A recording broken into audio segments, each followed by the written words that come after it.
Oi, oi.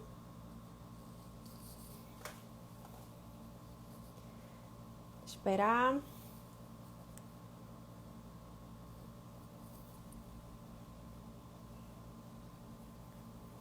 Oi, oi.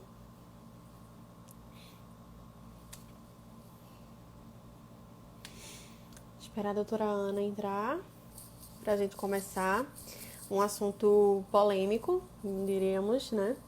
Sobre vias aéreas e cirurgia ortognática. A gente sabe que tem muitos pacientes que se beneficiam com a cirurgia ortognática, né? Principalmente aqueles de padrão classe 2. E a gente vai estar conversando com ela. Ela vai se apresentar pra gente, mas já adianto que vai ser um assunto que vai render boas conversas. Tô aguardando.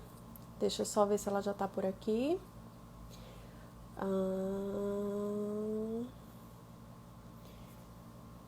Ver se ela já tá por aqui. Pra gente poder começar. Se vocês já tiverem alguma dúvida sobre o tema, eu sugiro que já comecem a colocar aqui para eu poder começar a anotar e tirar com ela quando ela começar a entrar na sala, tá certo? Deixa eu colocar aqui o tema.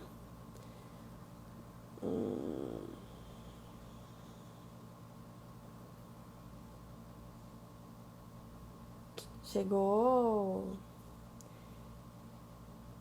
Deixa eu fixar aqui o tema pra gente. E vou já convidá-la.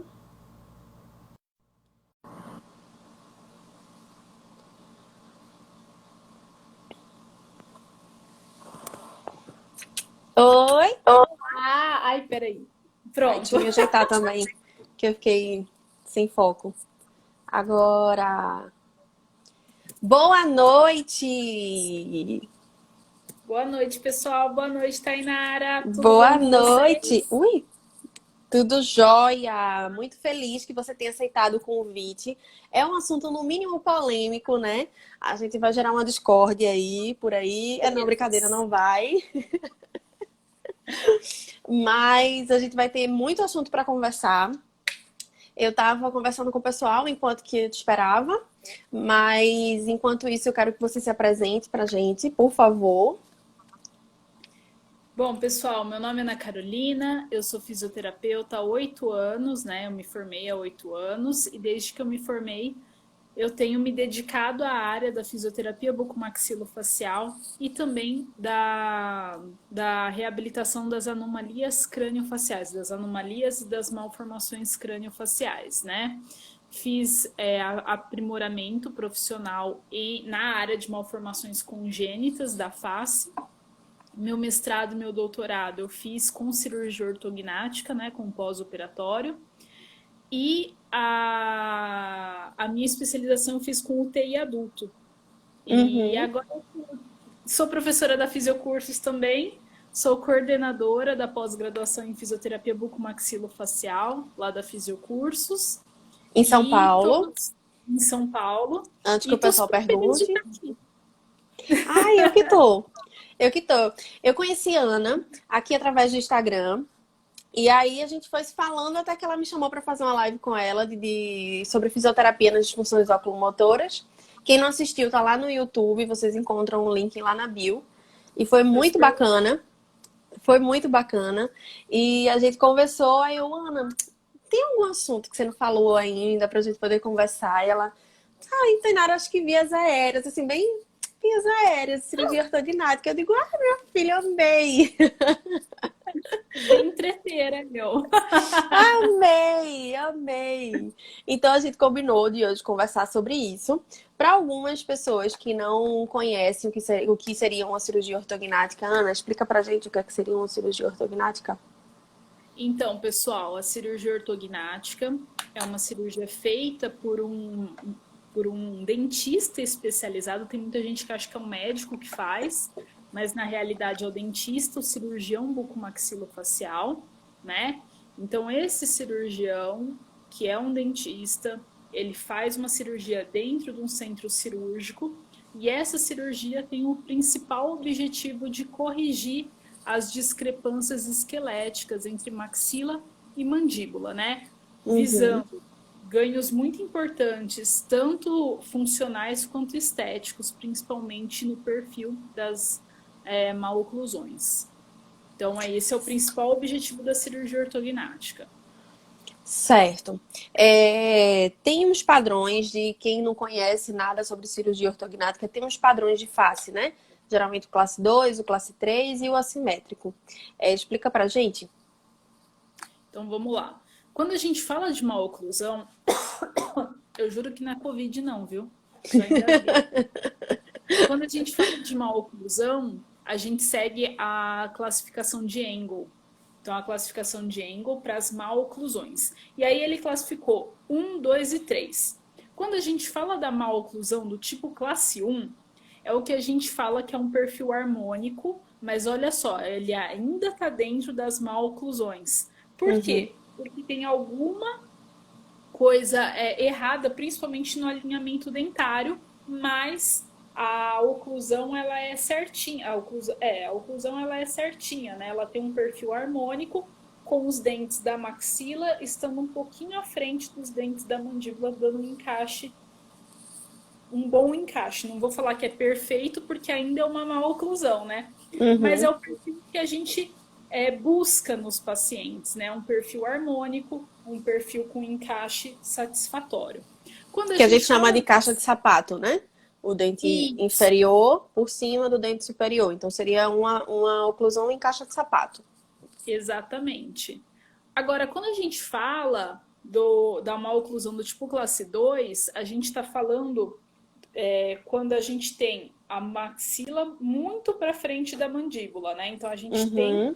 um espaço horizontal, né, que é essa distância entre os incisivos superiores e inferiores, aumentada. Por quê? Porque os dentes da mandíbula estão lá atrás e os da maxila estão para frente. Então essa é chamada maloclusão do tipo classe 2 de Engel, caracterizada principalmente por um perfil mais convexo da face, né? A Uhum. maxila mais para frente e a mandíbula mais para trás. E quando a gente fala da maloclusão do tipo classe 3, a gente tem essa inversão, né? A gente tem o posicionamento dos dentes da maxila à frente dos dentes da mandíbula, ao contrário, os dentes da mandíbula à frente dos dentes da maxila. Isso leva a um trespasse vertical negativo, Uhum. né? Então, quando a gente tem esse encaixe, é uma oclusão do tipo classe 3 de Engel, a gente tem um perfil desarmônico e é um perfil mais côncavo que a gente observa nos pacientes. E além disso, a gente tem as alterações laterolaterais, né? Então, são os laterognatas, onde a Uhum. gente tem discrepâncias esqueléticas entre os dois lados da mandíbula, que esses não entram na classificação de De Engel, mas Engel. também são considerados assimetrias faciais. Uhum. Na tua experiência, geralmente você já tentou olhar para qual que você pega mais, se é mais classe 2, mais classe 3? Eu juro que eu tentei, mas ficou sempre numa média, assim, mas eu acho que é mais classe 3 que eu pego pós. Não sei. Tainara, então, eu atendo classe 2 mais na parte particular, mas o que eu pego com mais frequência é classe 3. Por quê? Porque eu fico dentro de um hospital que é um hospital de reabilitação de anomalias crânio-faciais, Hum, especializado em fissura lábio-palatina. E quando a gente considera o paciente com fissura, ele passa por diversas cirurgias na maxila, fazendo com que o crescimento da maxila seja muito aquém do da mandíbula. uhum. Isso faz com que eles, na fase adulta, desenvolvam a maloclusão do tipo classe 3. Então, por isso que eu tenho uma maior prevalência nos casos que eu atendo de classe 3, Aham. tá? Mas, particular, eu tenho mais classe 2. Eu observo mais classe 2. Eu acho que os classe 3 são os que que querem logo operar, né? Ficam mais agoniados, acho que operar, porque Sim. é o de fato que você consegue perceber. O homem, geralmente, classe 2 ele coloca aquela barba, já esconde, né? O classe 2 um pouco com a barba. A mulher já faz uma leve projeção, que é isso que a gente vai conversar, inclusive agora, que tinha muita gente que falava que a posição de cabeça do classe 2 era para ele projetar o queixo que ele não tinha. E o classe 3 segundo o Bricot, né? E o classe 3 ele teria aquele retificação cervical justamente porque ele queria esconder o queixo e era posição de vergonha, introspectivo. E a gente pode até falar sobre isso também, né? Sim, o classe 3 ele é um perfil mais desarmônico. Por quê? O Uhum. classe 2, existem até estudos que apontam que o paciente classe 2 ele tem maior facilidade de movimentos compensatórios, que são até hábitos parafuncionais, né? Essa projeção da mandíbula para frente, né? Uhum. Agora, o classe 3 não tem muito o que fazer. E o classe 3 ele tem um problema maior, por quê? Principalmente estético. Porque o classe 3, como ele tem a mandíbula mais avançada do que a maxila, ele vai ter lábios mais finos, ou o lábio inferior cobre parte do lábio superior. Muitas vezes são pacientes quando a discrepância é muito grande que não conseguem nem comer um lanche, comer alguma coisa. Eu pego muito caso de meninas que não conseguem passar um batom.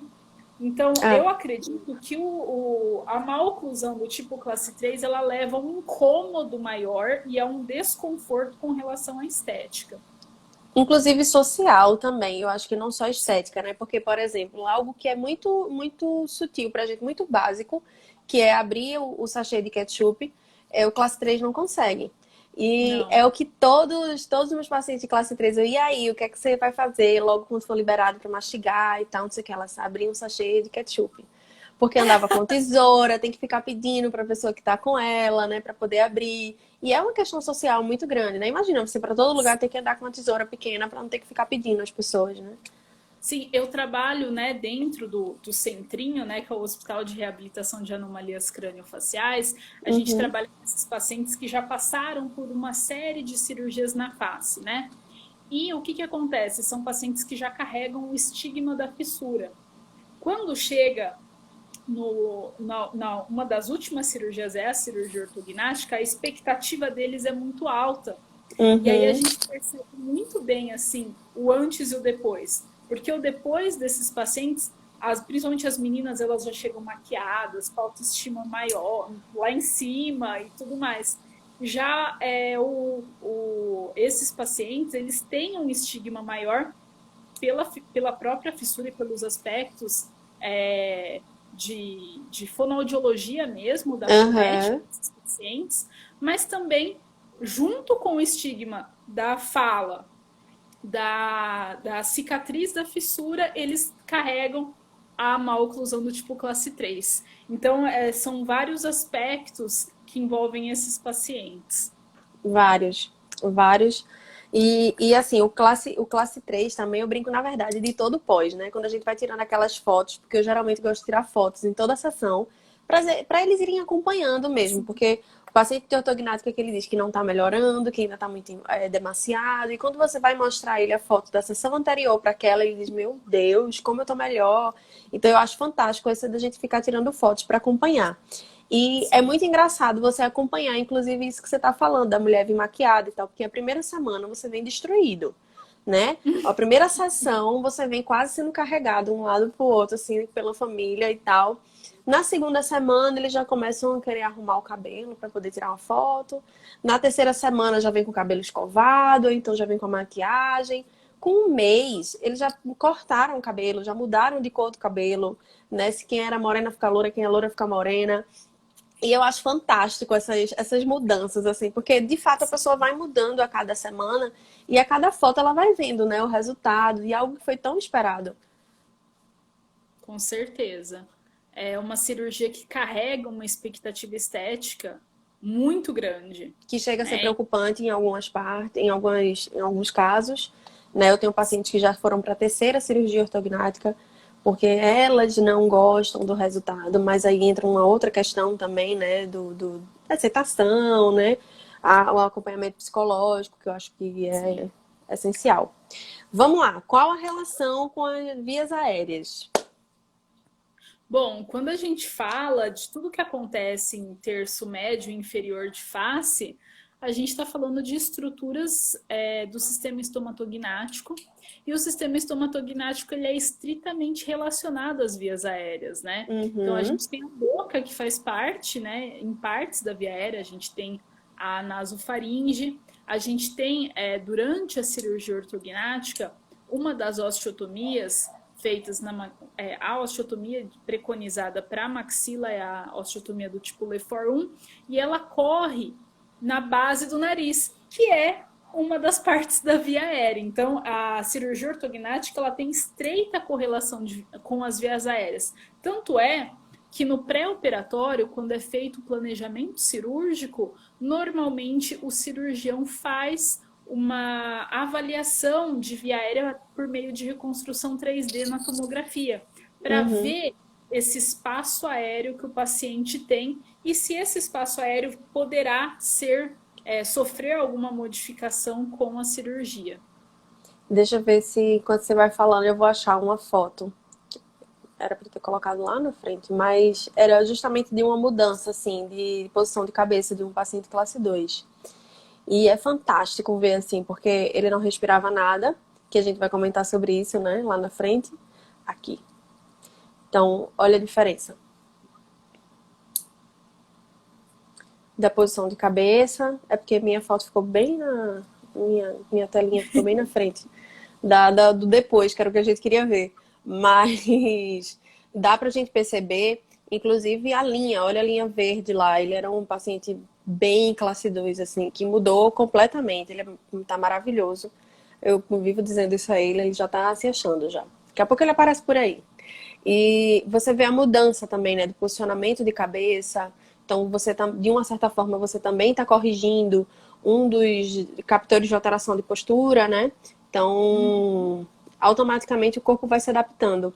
Mas vamos lá. Você pode voltar naquela foto rapidinho? Posso? Deixa eu achar ela de novo. Deixa eu achar ela de novo, peraí. Só para eu comentar, porque é muito interessante essa foto que dá para ver certinho a mudança de via aérea desse Uhum. paciente, né? Ou a Aqui mudança achei. de espaço aéreo. Então a gente pode perceber perto da linha verde a região de maior estreitamento de via aérea, que é onde a gente vai, onde os exames pegam, e aí você Uhum. observa que no pós-operatório tem Um espaço. um espaço um pouquinho maior, né? Então é Mas interessante também. eu acho linda essa foto. Inclusive, não só essa questão de via aérea que a gente consegue ver, mas de fato a posição cervical. Ele Sim. mudou o víscero-crânio, né? Mas o neurocrânio dele também se adaptou àquela estrutura, àquela nova estrutura, né? Eu acho fantástico. Oh, a proximidade de estruturas envolvidas, ela pode favorecer em complicações do sistema respiratório? Pode sim. Então a gente tem, durante a cirurgia, se você quiser voltar, tá? Eu já, já usei a foto. Durante Tá. a cirurgia é toda feita por dentro da boca. E isso faz com que exista uma maior probabilidade, uma maior possibilidade do paciente fazer broncoaspiração. O que é isso? Líquidos, secreções, sangue acabam indo para o sistema respiratório. Então, a broncoaspiração é uma das principais complicações que a gente tem no pós-operatório imediato de cirurgia ortognática. Por quê? A cirurgia é toda por dentro da boca, né? Claro que existem alguns mecanismos para diminuir essa broncoaspiração, mas ela é real, ela acontece. A gente pode ter uma ventilação mecânica inadequada durante a cirurgia. E no pós-operatório no pós-operatório imediato, são pacientes que apresentam muito vômito. É. E esses pacientes, como eles ficam, na maioria das vezes, com bloqueio ou muito sonolentos, eles também podem broncoaspirar no pós-operatório imediato. Então, são Uhum. pacientes que, devido tanto às estruturas do sistema respiratório, né, as vias aéreas superiores, serem próximas do local da cirurgia, quanto nas próprias condições de pós-operatório, são pacientes que têm um aumento de chances de complicações respiratórias, sim. É, e são pacientes que são raros aqueles que vomitam bastante, né? Mas a gente tinha um caso muito engraçado aqui que a, a filha operou e ela vomitou 3 vezes. Na terceira, ela já ligou pro cirurgião dentro do quarto. Minha filha está morrendo. Minha filha só faz vomitar sangue. E agora? Venha pra cá, não sei o que. Olha, calma. Até 4 vezes é normal. Eu acho fantástico isso. Porque, assim, de fato, não é somente uma vez que vai vomitar. Mesmo colocando tampão, mesmo tentando corrigir tudo aquilo para que não bronqueaspire, mas geralmente acontece. E, assim, faz medicação contra a náusea, contra o vômito, né? Contra o vômito, na verdade. Mas tem pacientes que não realmente conseguem segurar aquilo, né? Se a gente pode falar assim. Então, é teoricamente normal que tenha, né, um processo de vômito, de náusea pós-cirurgia, mas tudo vai indicar realmente do pós-operatório, como a Ana está falando. Então, posicionamento de cabeça, posicionamento no leito, né? Se o paciente vai conseguir se levantar, tem que esperar um pouquinho para poder ir ao banheiro, tudo isso, porque de fato é uma cirurgia de grande porte, né? A gente não consegue ver nada, mas nenhuma cicatriz, nada, mas é uma cirurgia de grande porte. Acho que a maioria dos pacientes só tem noção de que é uma cirurgia de grande porte quando vai fazer o raio-x pós-cirurgia. Que aí vê um monte de placa de pino. Meu Deus do céu, isso tudo tá dentro de mim. E só aí eu acho que eles têm uma noção, mais ou menos, de como é grande, né, a cirurgia. Sim. O problema, o vômito para a gente é um problema porque a gente fica preocupado com relação ao sistema respiratório. Mas o Uhum. que acontece? Tem pacientes que não vomitam e tem pacientes que vomitam muito. O É. que vai determinar isso? Depende. Depende do tanto de sangue que o paciente engoliu durante o pós-operatório, e aí ele vai precisar botar para fora. E Uhum. também muitos pacientes, principalmente esses com vômitos recorrentes várias vezes em pouco tempo, são pacientes que normalmente têm alguma reação à medicação que é É. feita no transoperatório, principalmente o remifentanil, né, que é a medicação anestésica. Então, o que Uhum. a gente orienta, né, quando eu dou os treinamentos, o que eu oriento? Observa, o paciente está vomitando sangue deglutido? Deixa vomitar. Por quê? Porque o que acontece? O estômago não suporta bem o sangue. Aí o que acontece? O paciente, se você entra com uma medicação para bloquear a via de náusea e vômito, o paciente fica passando mal, mas ele não consegue Não consegue vomitar. colocar pra fora. Exatamente. Então a gente sempre fala, olha, observa. A partir do momento que parou de vomitar sangue deglutido e passou a vomitar conteúdo gástrico, bile e essas coisas, aí sim entra com a medicação para náusea e vômito. Uhum. É, a cirurgia ortognática pode melhorar a respiração do paciente? Então, pode, mas vamos lá. Com muita cautela essa afirmação. Quando a gente fala assim das vias aéreas, né, e o tanto que a cirurgia ortognática ela pode melhorar a respiração do paciente, a gente diz respeito principalmente a pacientes classe 2, né, que têm Uhum. um estreitamento maior das vias aéreas superiores e que podem se beneficiar com esse reposicionamento mandibular. Porém, o que pode acontecer? A gente não pode afirmar com toda certeza do mundo, por quê? Porque após, em torno de 1 ano de pós-operatório, a gente tem a acomodação de tecidos moles. E essa acomodação de tecidos moles vai depender muito do paciente, né? E dependendo do paciente, essa acomodação de tecido mole pode voltar a dar uma estreitada em via aérea. Mas, normalmente, os pacientes podem se beneficiar com a cirurgia ortognática para respiração, principalmente a curto prazo. Uhum. Mas o que a gente alerta? A gente alerta que os pacientes que têm um sobrepeso, ou principalmente os pacientes obesos, eles podem ter um benefício a curto prazo, tanto pela própria cirurgia, quanto porque no pós-operatório esses pacientes emagrecem, mas que eles devem fazer um controle de peso. Então, a gente pode ter uma melhora da respiração nesses pacientes, principalmente o paciente classe 2. Agora, o classe 3, Se ele tiver uma maxila muito retraída, ele também pode se beneficiar com o avanço de maxila. O Uhum. que pode ocasionar, principalmente nos pacientes que a gente lida lá no centrinho, que são pacientes com fissura, é que esses pacientes têm o que a gente chama de disfunção velofaríngea, e isso pode levar a alterações de fala. E esses pacientes, por aumento desse espaço aéreo, né, com o avanço da maxila, eles podem evoluir com piora da fala, alguns pacientes, né? Uhum. Existe uma avaliação da fonoaudiologia antes, né? Então, tanto os pacientes classe 2 quanto os classe 3 podem se beneficiar para melhora da respiração com relação à obstrução de via aérea superior, mas a gente precisa ter cautela. Né? A cirurgia ortognática não é o tratamento de primeira escolha para obstrução respiratória. Me tira uma dúvida.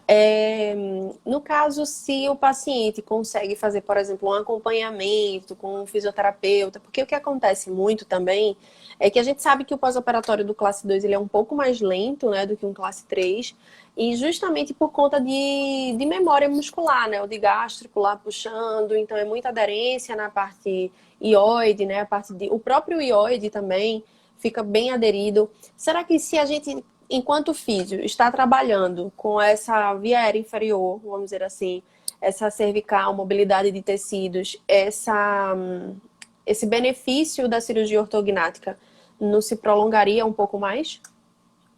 Com certeza. Diferentemente daqueles pacientes que não fazem a fisioterapia. Com certeza. Por quê? Esses pacientes, eles ficam mais com essa restrição muscular, levando a várias alterações. Inclusive, a fisioterapia para liberação de toda essa cadeia anterior da cervical, ela é importante até para o resultado cirúrgico, né? Com Para um certeza. resultado mais harmônico, para um posicionamento muscular. E isso vai auxiliar muito quando a gente diz respeito àquela acomodação de tecidos, né? De tecidos moles. Então, é muito importante fazer essa mobilização desses tecidos, essa reeducação muscular. Por quê? Porque o classe 2 está acostumado com encurtamentos, Uhum. né? E a gente precisa trazer essa musculatura para ela se adequar a uma nova posição do osso da mandíbula.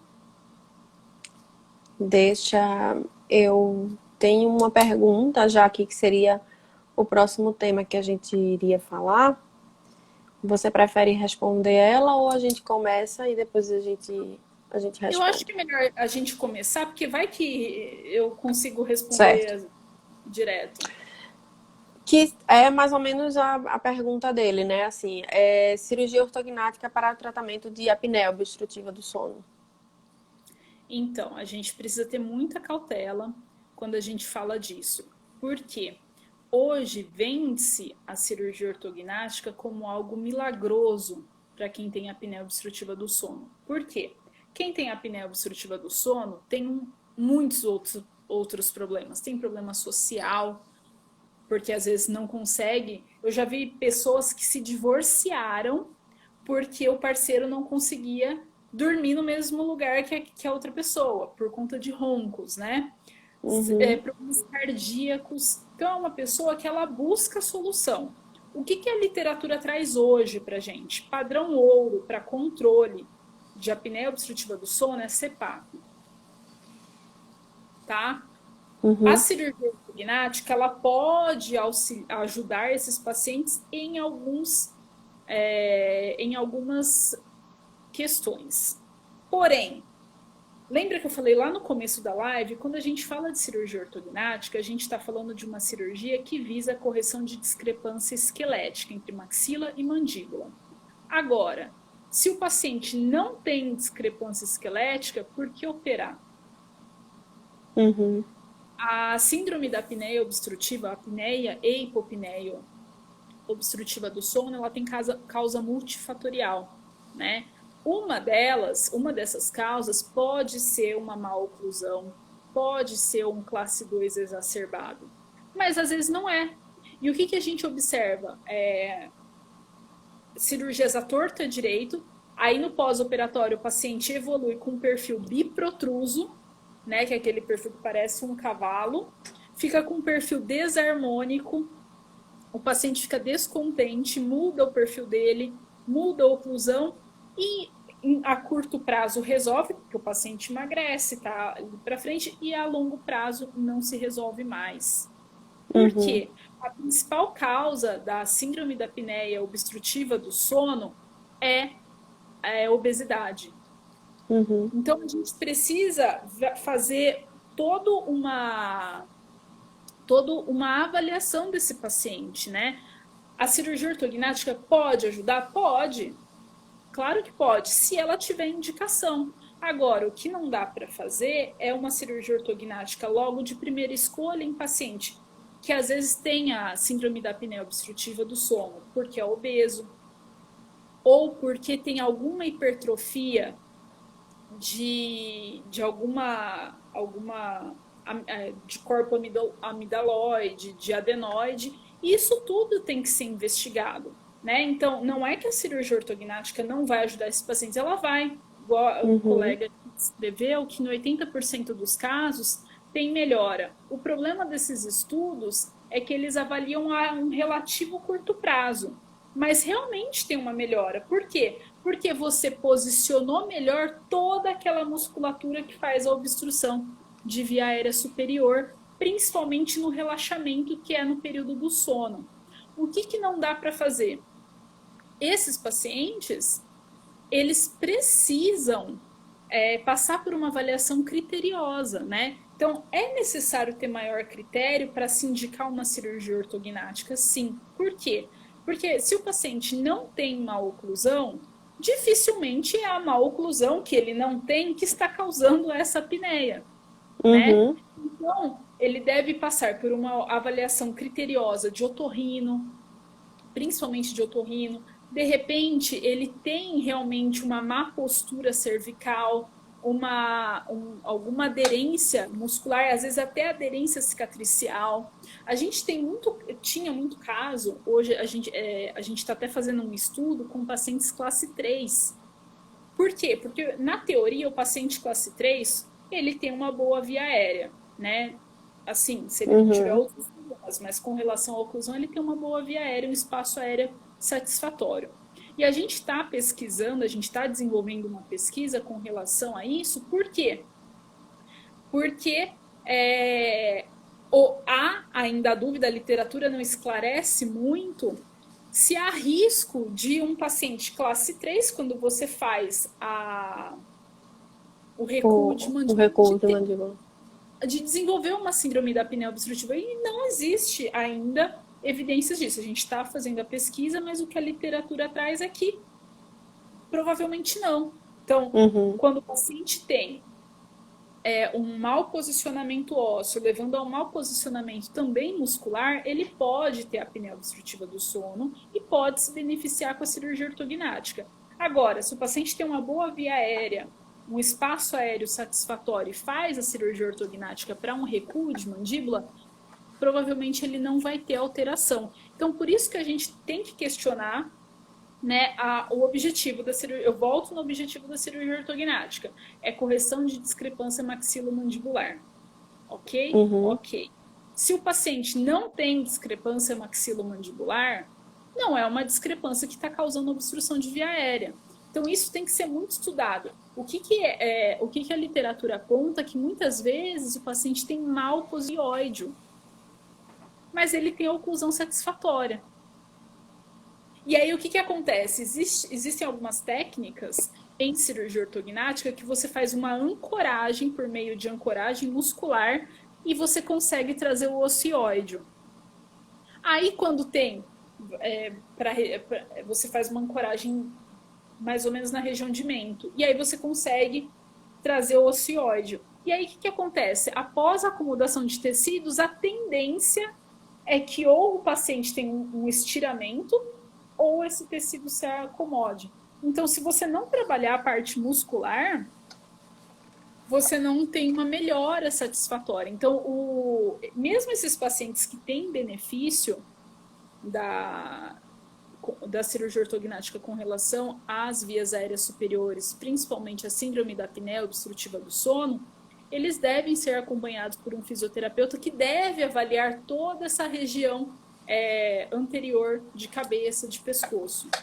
Mas a cirurgia ortognática ela não deve ser a primeira escolha para o tratamento da apneia obstrutiva do sono, né? Existem outros, né, como higiene do sono, uso de CPAP, terapia, emagrecimento, e existem outras formas que devem ser tentadas, principalmente se aquele paciente não tem má oclusão. Se ele tem a má oclusão, ele provavelmente, principalmente classe 2, ele provavelmente vai se beneficiar da cirurgia ortognática, porque a cirurgia ortognática vai posicionar melhor a musculatura, né? Além do posicionamento melhor ósseo. Mas, se o paciente não tem má oclusão, não tem o porquê ser essa má oclusão que ele não tem que está causando essa obstrução de via aérea superior. Lembrando que a cirurgia ortognática ela vai mexer no posicionamento muscular devido a um reposicionamento esquelético, né? Se esse músculo... Que nem aquela foto que eu coloquei que dá para ver bem, né? Exatamente. Se esse músculo ele não for trabalhado, não adianta o reposicionamento ósseo. Então, ele tem que ser trabalhado no pós-operatório. Foi justamente a minha dúvida, né, que eu tinha tirado com você, que esse paciente precisa, de fato, de um acompanhamento. Eu acho que devia ser obrigatório todo classe 2 fazer, principalmente classe 2, né? Fazer fisioterapia pós, porque são aqueles pacientes que evoluem, lógico, a própria evolução natural, né, do corpo, mas é o tipo de paciente que precisa de um acompanhamento no pós-operatório, porque não é só drenagem. A gente bate muito nessa tecla de que fisioterapia não é só drenagem. E assim, ver se esses pacientes realmente também não precisam de acompanhamento de fono. Quinta-feira, eu amo língua, né? Assim, pra gente dar osteopatia, a língua é muito importante. Eu amo língua, foi uma frase um pouco estranha, mas tudo bem. Foi, mas... Bem, pessoal, vocês conseguiram me compreender. E aí, quinta-feira, a gente vai fazer uma live com uma fono para falar de língua. Inclusive para falar sobre esse processo evolutivo, né? Porque tem todo um contexto. Tem um paciente que já era um respirador oral, que lá no início não foi um paciente que fez uso de amamentação, fez uso de acessórios como chupeta, como chupa-dedo, né? Então tem todo um processo evolutivo. Então é preciso que a físio esteja em conjunto com a fono. A gente não é aquela briga de espaço, de ver quem é melhor do que ninguém, porque eu acho que só quem se beneficia com isso é o paciente. Ainda tem, né, aquela confusão ainda que não tem que fazer físio, tem que fazer fono. Na verdade, ele deveria fazer os dois. É uma mudança muito grande, né, a nível de toda estrutura. Você vê, por exemplo, um classe 3 que reclama que a língua é grande demais para a boca. Né? Tipo, Tainara, eu tô sentindo como se minha língua fosse grande demais, morder a língua e tudo mais. Então, isso a gente não trabalha. A gente precisa do acompanhamento do profissional que vai trabalhar com a língua em si, né? E esse profissional é o fono. Então, é muito importante que a gente trabalhe junto com o fono, porque até o doutor Alípio fez uma pergunta. Eu acho que é doutor Alípio, porque quando não é ele, é a doutora Patrícia. Lá em cima, qual a eficácia dos exercícios que melhoram tônus da musculatura orofaríngea como coadjuvante no tratamento de apneia? Ai, desculpa, eu tava procurando a pergunta, não achei, também não prestei atenção. Fala de novo, por favor. Falo, vou procurá-la de novo, achei. Qual a eficácia dos exercícios que melhoram o tônus da musculatura orofaríngea como coadjuvante no tratamento de apneia obstrutiva? Então, esses exercícios, eles são muito bons, né? Eles têm uma eficácia muito boa, mas a gente precisa lembrar que a apneia obstrutiva do sono, ela acontece no sono, então é quando essa musculatura está relaxada. Então a gente não consegue controlar muito bem, né? Vai melhorar? Vai, mas muitas vezes o paciente vai continuar tendo episódios de apneia porque durante o sono, durante o relaxamento. O que é importante, muitas vezes, ele fazer o acompanhamento com a fono, porque a fono também tem alguns exercícios mais da região mais posterior, que às vezes a gente não consegue trabalhar na fisioterapia. Mas eles têm uma eficácia, só que existe essa limitação. Quando o paciente está acordado, ele tem um maior controle sobre o tônus muscular. Agora, quando o paciente está dormindo, aí a gente tem uma maior dificuldade. Vai ter uma melhora, mas num caso de uma apneia obstrutiva do sono grave, essa melhora não vai ser muito significativa, pode não ser tão suficiente. Eu acho que o principal também de alguns pacientes procurarem a cirurgia ortognática no lugar do padrão ouro, que seria o CPAP, como você falou, é porque, de fato, já é incômodo o fato do ronco, né? Já é o incômodo do fato da própria apneia em si. Mas eu acho que também é bem incômodo a questão do CPAP. Você vê, assim, que umas apertam demais, outras não fazem o movimento certo, o movimento certo, né, de encaixe. Então, às vezes é problema que se usa água destilada, não encontrou água destilada, vai dormir sem o CPAP. Então, eu vejo muito isso em idoso, o quão é difícil o uso do CPAP, né? O quão é trabalhoso, você tem que levar um monte de coisa, a higiene do CPAP. Geralmente os lugares alugam, mas financeiramente seria mais rentável de você comprar o aparelho. Então, é todo um processo que eu acho que termina a pessoa querendo, de fato, ir para um processo cirúrgico, meio para se livrar de tudo isso, né?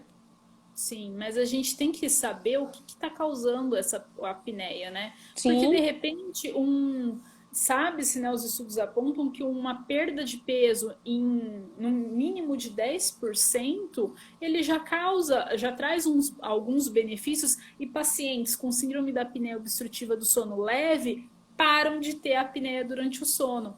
Então eu acredito que assim, eu sempre falo, se a apneia obstrutiva do sono não tem, está num paciente que não tem uma oclusão, não tem o porquê operar.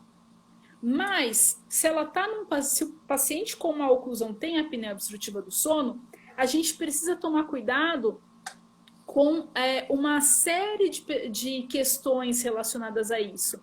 Por quê? Porque o paciente precisa ter um controle de peso e sobrepeso, né? Principalmente os pacientes obesos. Pacientes tem que trabalhar a higiene do sono com o pessoal da medicina do sono. Alguns alimentos podem piorar ou melhorar a apneia. Uhum. Então, existem várias coisas que a gente precisa conscientizar esse paciente, né? Que mesmo que ele fizer a cirurgia, ele não vai poder ser uma pessoa que ganha para ganhar muito peso, porque ele pode Uhum. ceder nesse tratamento. Eu vi o pessoal falando, a doutora Lípia e a doutora Patrícia, falando que a aderência ao CPAP é muito baixa, poucos se adaptam realmente. Principalmente o pessoal que depende da liberação do governo para conseguir esse aparelho, porque esses aparelhos normalmente são mais barulhentos, e são Uhum. aparelhos assim, vai dormir na casa de alguém ou vai viajar, tem que carregar o aparelho. E ele é incômodo, por quê? Porque ele fica na face do paciente jogando pressão, Tem né, várias via. máscaras, né? Na verdade, que aí esse é o problema. Você achar a máscara, comprar e se Sim, adaptar àquela máscara que você comprou, sim, com né? certeza. E aí fica com uma traqueia, né, do negócio, e realmente a aderência é baixa, até porque tem-se um estigma também por cima disso, né? Um problema social também por cima Uhum. disso. Sim. Olha o Mas é uma Antônio. forma de evitar principalmente o sobrecarregamento, não sei se existe essa palavra, principalmente cardíaco, né? Que é um Uhum. problema grave que os pacientes com síndrome da apneia obstrutiva do sono têm.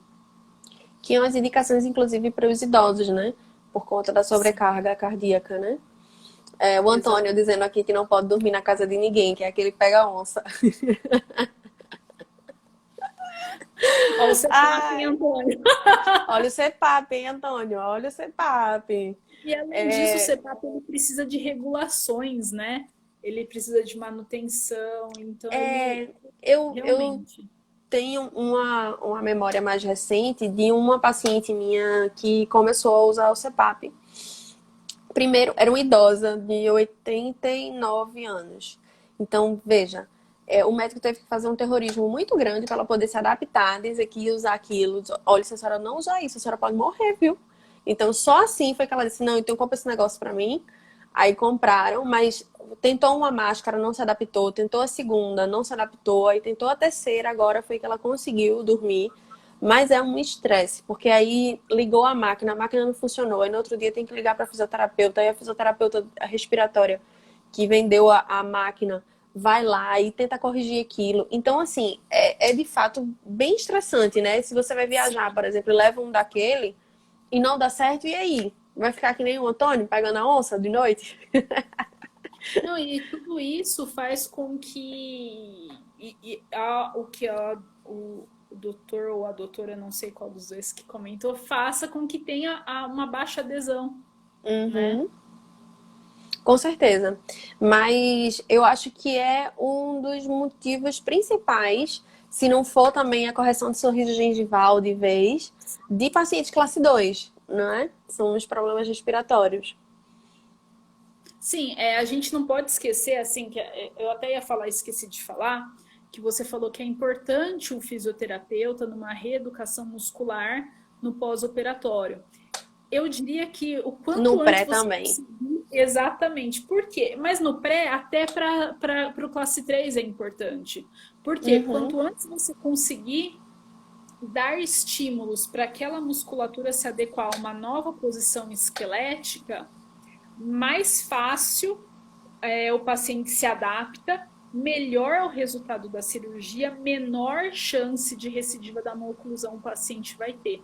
Então, tudo isso vai favorecer um pós-operatório, o pós-operatório vai ser mais tranquilo, e lembrando que o classe 2, né, já é consagrado na literatura, inclusive foi o tema do meu pós não, do meu doutorado, que a gente investigou as alterações na ATM, o classe 2 ele tem muito mais alteração na articulação temporomandibular que o classe 3.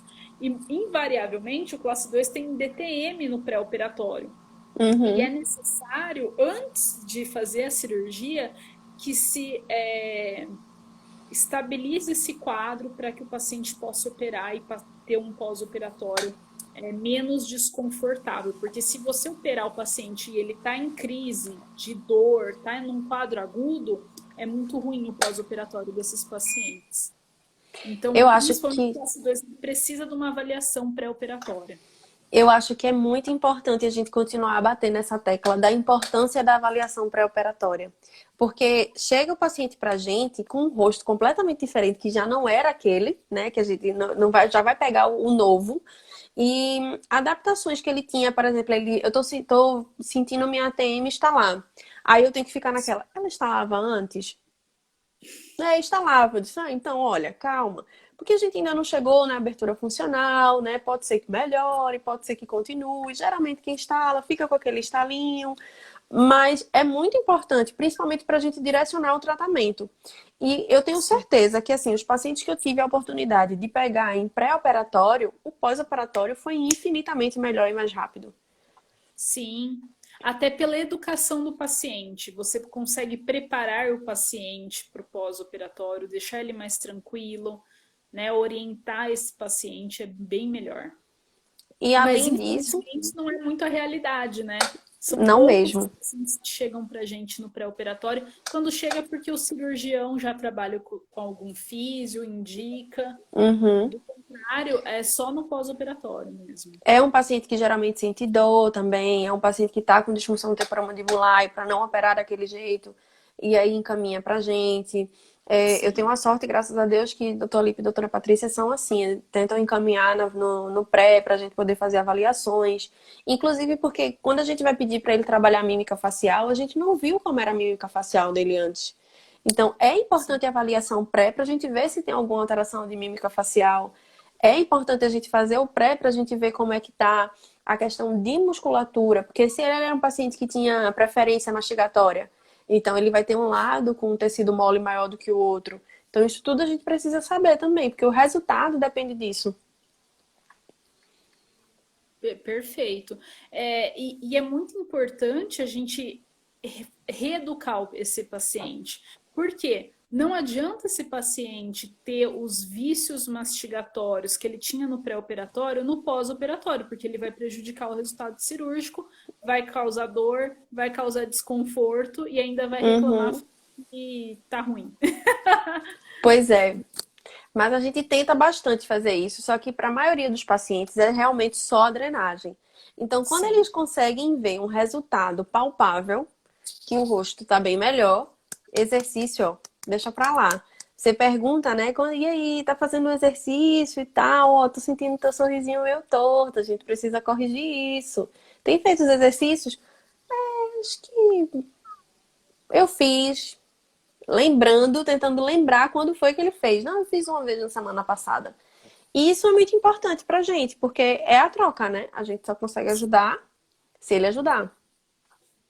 Sim, com certeza. E eu digo mais, assim, quando a gente fala de pós-operatório, a gente precisa saber, eu sempre falo isso nos cursos que eu dou para os meus alunos, que a gente tem que estabelecer prioridades.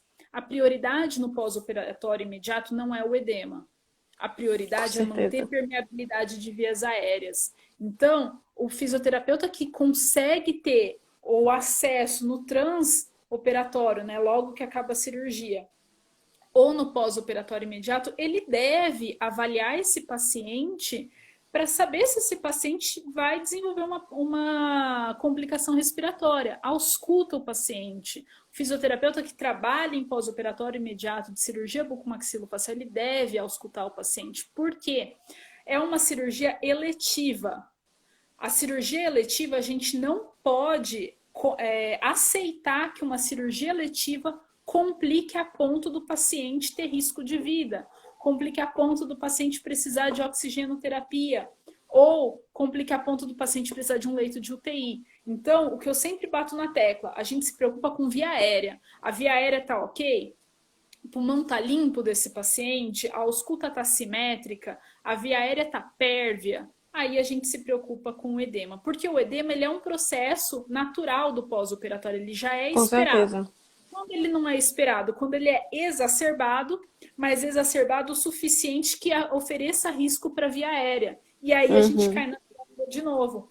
Então, no pós-operatório imediato, a gente vai se preocupar sim com o edema, mas é uma preocupação secundária. A primeira preocupação é via aérea.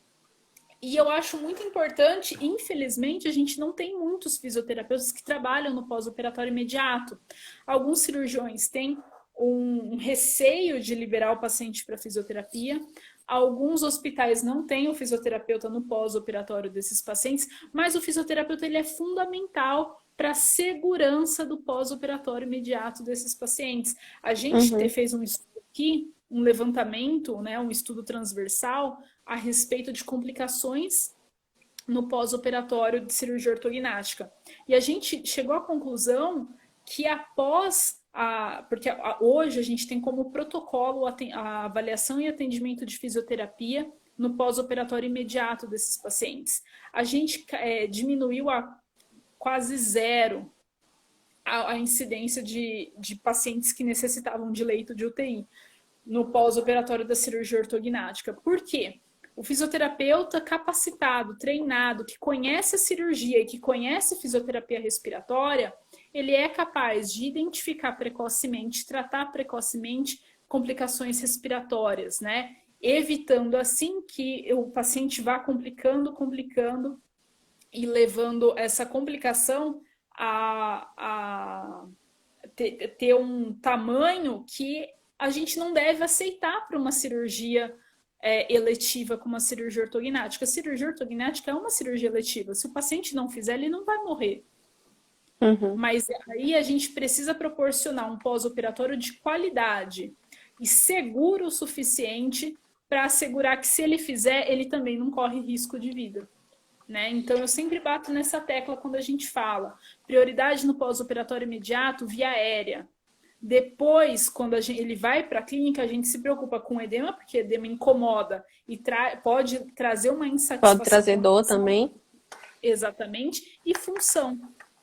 Com E isso certeza. a gente precisa passar para o paciente. E quando a gente tem o acesso a esse paciente em todas as fases, pré, pós-imediato, pós, né, depois da alta, a gente consegue trazer uma segurança maior para esse paciente no pós-operatório. E uma segurança que ele nem imagina, né? Uhum. Então, por quê? Porque o edema, você vê.